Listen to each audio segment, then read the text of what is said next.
The Atlantic and Pacific Oceans have played an important role in shaping U.S. foreign policy, military strategy, and political interests. This was particularly true during World War II.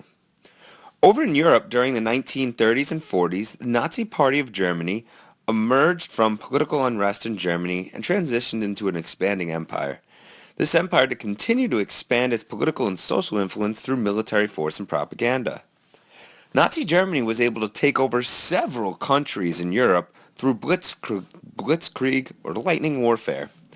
The empire was able to expand throughout Europe relatively easily. If this empire wanted to send tanks over to the U.S., they would have had a tough time. Why? Well, the size and the magnitude of the Atlantic Ocean is massive. The tanks and planes at the time couldn't make it past the Atlantic. If a tank was to drive into the ocean, it would sink.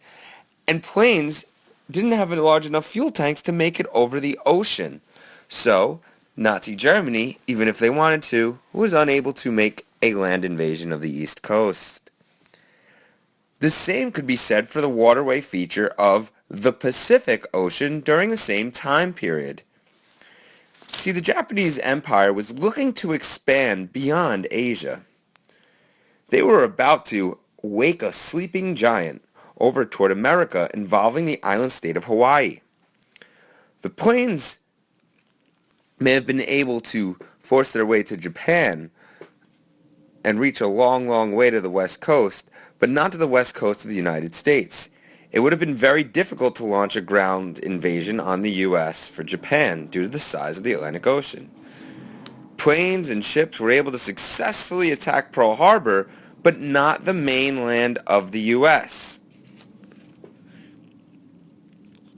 Both the Atlantic and the Pacific Ocean serves as buffer zones to help the United States avoid military conflicts and difficult foreign affairs. George Washington, as he retired from his presidency after 2 terms, preached of neutrality, and the Atlantic and Pacific Oceans geographically helped the U.S. stay neutral and out of foreign affairs.